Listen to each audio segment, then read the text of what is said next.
Hey everyone, this is Kev here, and this is my first unboxing video.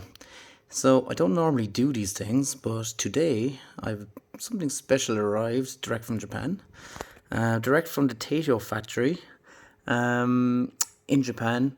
One of the last Vewlix Diamond Blacks to come off the production line. So Taito have actually discontinued the Vewlix. I think of us maybe November, December 2019. I was lucky enough to get someone's cancelled order, and it arrived today on the back of a truck. So here we are. It's after just bring it in here. Comes in a bit of brown cardboard just to protect it, and here it is in all its glory with the plastic still on. So it's not every day that you get to unbox a brand new arcade machine with 0 on the coin counter. So here we go. Hopefully there's no dents, no scratches. We'll just have to wait and see. I'm going to take off the plastic now. So here it is with the plastic taken off. Haven't inspected it yet. This will be my first time doing it with the video. As you can see, the plastic just comes straight off. There's no tape, nothing to do. What you'll see here is these two red bits. What they do is they hold up the control panel for transportation. So if you're ever selling this on, do keep those. Makes it nice and easy to move the cab if you're ever going to sell it on, which that won't be happening.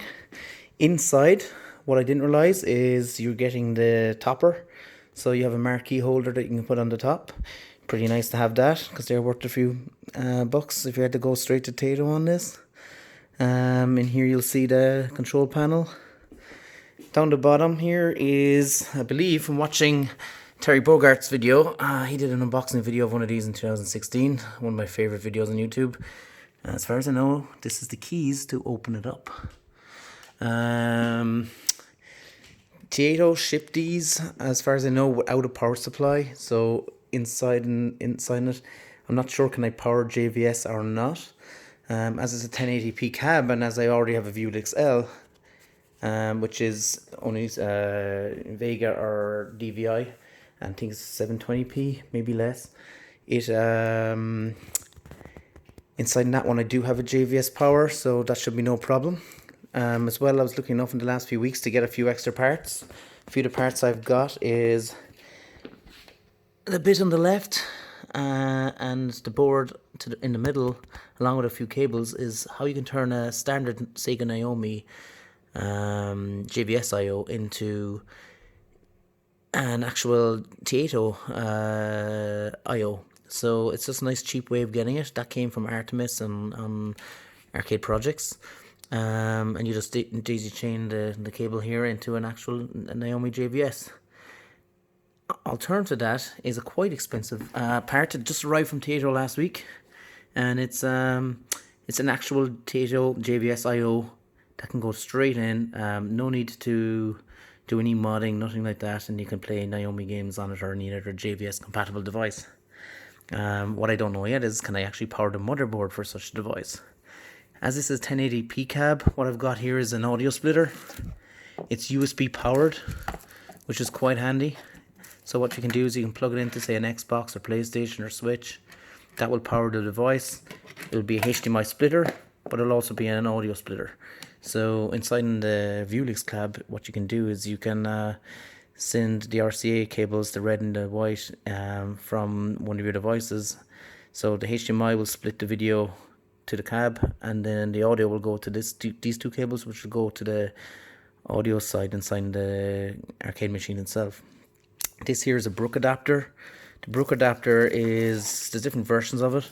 This one's quite versatile. It's probably one of the bigger ones that you can get on the market, in that it supports Switch, PC, Xbox 360, Xbox One, PS3, PS4, and it also supports a few other bits, like I think it can do a NES or SNES Mini as well. Here is just a USB bank, so I can run a few USB cables off one machine. In here's a Sega Naomi board. So I already have 4 to 7 Sega Naomis over the years.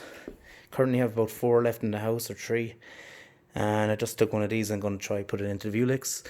On the right is a Japan step-down transformer from Airlink in the UK. quite critical that you get an air link or something like that, because the PSU in these Taito cabs require exactly 100 volts, whereas a cheaper model would work on maybe a Japanese cab, whereas on a Vewlix it should not. You don't want to take the chance. So for today I'm going to just try to throw a switch into it nice and easy via HDMI to DVI port. So before I take down the control panel, here's a quick walk of the cab. So far all looking so good. The other cab I got was full of smoke stains and the likes of that. The fans are filthy, everything needs to be cleaned out inside them. It's quite nice to see a cab with brand new shiny metals and no dirt and no mess. Very little work to be done. Okay, so next what we'll do is we'll take off the control panel and get it back on facing the way it should and see how it goes. And here we are with the control panel taken off. I must say, it's probably a two-person job, because when you actually do it, the control panel actually falls down on one side and you don't want to thread the screws too badly. Now, one person do it quite easy, but you just have to be careful. When you take out the last two screws on the horizontal, on the vertical side, it will drop. So just to be careful on that side. Still must take off the two brackets. Once the two brackets are off, it's time to put the 4 bolts in and put back on the control panel. Control panel looks like this. As you can see, it is a one-player panel. I recently ordered a group buy for a brand new panel direct from Taito via Zach on Arcade Otaku. Unfortunately, I ordered one for Vewlix L. Maybe I should have bought one for a Vewlix Diamond. Now, I do have Vewlix L and I'll probably just turn that into 2-player. And while it's nice having 2-player in most cabs, it can be quite nice having a 1-player one as well, so you're centered and you're right in front of the screen and you're not over to the side and you have a bit more room for your elbows and things like that. So seeing as though this is a brand new cab, I think I might just leave it as 1-player. So I suppose next to take off the 2 brackets. Just before I do that, here is the marquee and the instruction manual. As you can see, it's taped to the sides, so I'll just take that off quite carefully and we'll get the control panel on and I'll be right back to you. And here we are with the control panel on. You can't beat a bit of background music with Rastan. Of course you could turn it down a bit, that'd be a start. So Rastan's probably my favourite game from the same maker, the same cab. Go figure. So here's the control panel after being put on. And here is the marquee. So a nice bit of Street Fighter artwork on this. Actually haven't seen a Vewlix with a marquee properly before, so I'm quite happy to have that. It took a bit of time. What you had to do was remove the 4 bolts in the brackets. Had to put 4 bolts onto the control panel. Let's open up the control panel and see what it looks like. There's a key underneath the control panel to allow you to open it. And if you open this one without it falling off, here's what a brand new spanking Vewlix Diamond Black looks like. So as you can see, there is no I/O. It's 1-player. But lucky enough, I do have the parts. There's no Nesca reader. So I do have a Nesca reader in my Vewlix L. What I might do is put it into this one just to give it a full look. I also have an extra panel that can go on to the front here. It gives you extra controls, an extra 6 buttons for start, home, select for your consoles and things like that. Or if you have a PC in. Here is the back of the cab. You always gotta love when they put shiny material on the back of the control panel. Hello. And for this machine, what will be going into this, if it does JVS power that is this JVS Taito I/O board. And that's it for now. What I'm going to do is try to throw something into the cab and turn it on. And try to remember not to put an Ireland plug into Japanese cab and blow it up. Okay, back in a second. Here, Aston, beat that level. So just before I put some of the actual arcade bits inside this. For any new owners, any owners that just people are looking to buy this and are kind of wondering what's inside it. And if you open up the control panel, these wires here, USB. One's power, one is for control. Not even sure what it is. C, controls or something like that. It's they're actually inside the cab, so I wasn't sure were they there, were they part of the power supply, the secondary power supply or whatnot. And I was like, oh, I hope they are there, because I really want to power the I/O at minimum. And they are there. They're just tucked away. You have to unhook a few tie wraps that they have inside, kind of things. Bring them up, hook up the 3 cables. I installed the JVS, the Taito JVS I/O. It didn't come with it. This is something I purchased for about 100 and maybe 180 sterling from Zach, and it was a group ordered, group for Scott, and it came about last week. Nice timing, because I wasn't planning on getting a brand new cab, so this worked out quite nicely. You put the power into it. The one thing the Vewlix Diamond doesn't have is power and an illuminated control panel CP. It's something I'll definitely be looking into, seeing what I can do to get something like that in there, but I'm not sure. I think you can open up both sides and I can power something off a cheap LED strip or something like that. Then in the bottom, we open it up, wooden board, it's blank. Down the bottom, as you can see, no secondary power supply that you'd normally see on the left. There is a power supply on the right for some of the parts. There is JVS connectors down here, so I'm hoping that they actually power the Naomi. Over here you got the coin chute, controls for the monitor. At first glance, it looks identical to Vewlix L, which came out like 10 years prior to this cab being made, or 11. Power, test button, test switch, on off, volume controls. At the back of that you'll have your RCA connections, so let's get them. When you open up the coin door, which disappointingly does not read 000, it reads 999808. Presumably wired backwards so it can have a few test goes and then you start at 0. Inside in the coin box, no yen. Luckily enough, I was in Japan last year, plenty of yen. But it comes with a Japanese plug, 50 yen, 200 yen, 100 yen is already applied. You think they could just not cheap out and give you a spare, but no. Hook up your audio and some blanks for your buttons. So underneath you'll see there's a lock that you can, I'll probably be removing because I go in and out of my control panel a lot. So next, going to insert the console, going to insert the JVS. Okay, next up guys is, took a little pause in the video, took about, I'd like to say 10 minutes, it was really about 90. What I did is, I changed out the Vewlix panel here. These are stickers that actually come off, I just quite like them.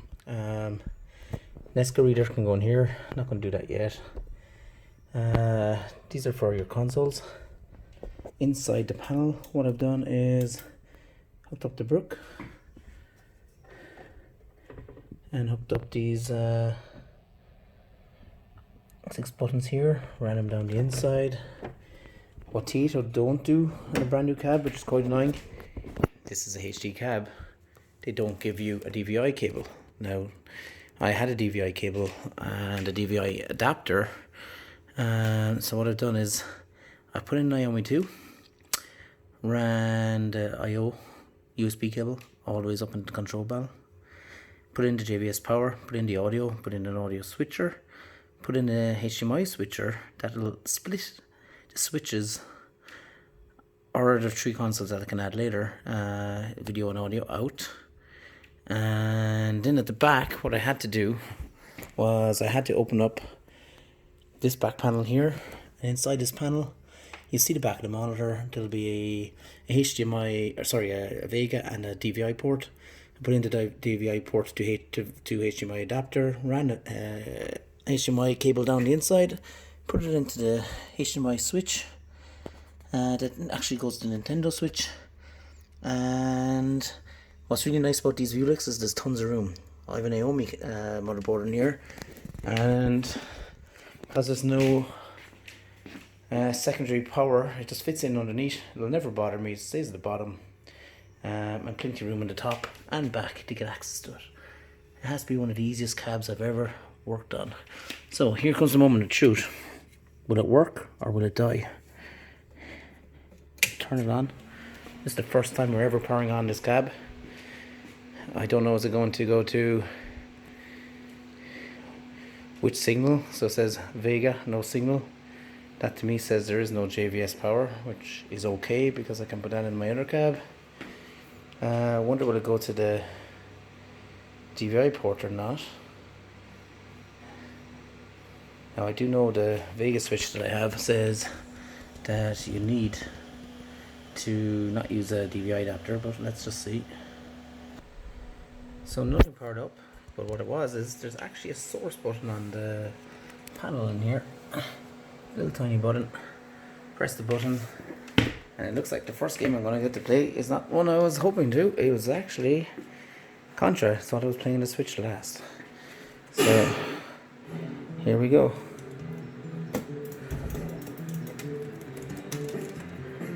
Let's see if we have some movement. We don't. I'll have to figure this one out. But yeah, we have picture, we have sound. Happy days. Now let's see what we can do with the Switch, because it seems to have hung this game. And we can try Street Fighter Anniversary Edition.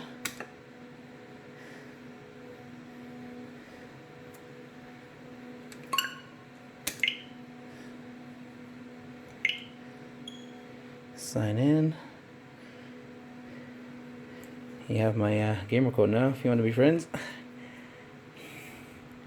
And here we go.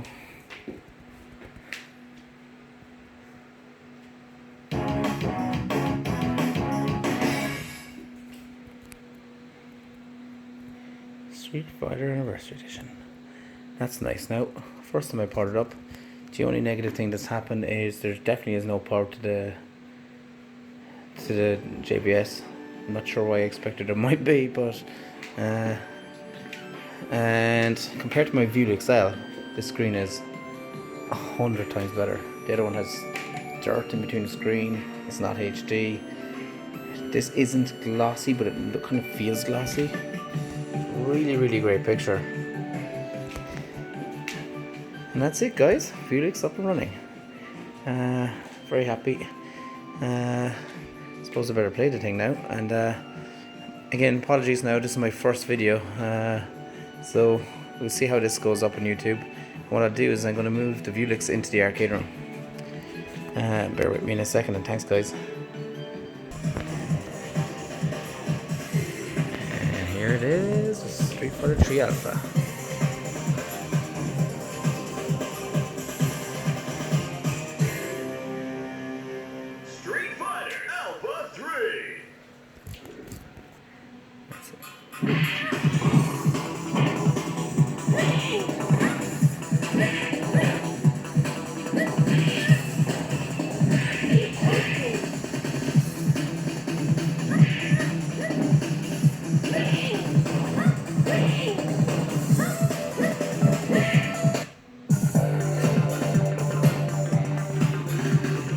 Here we get to peel off some brand new sticker.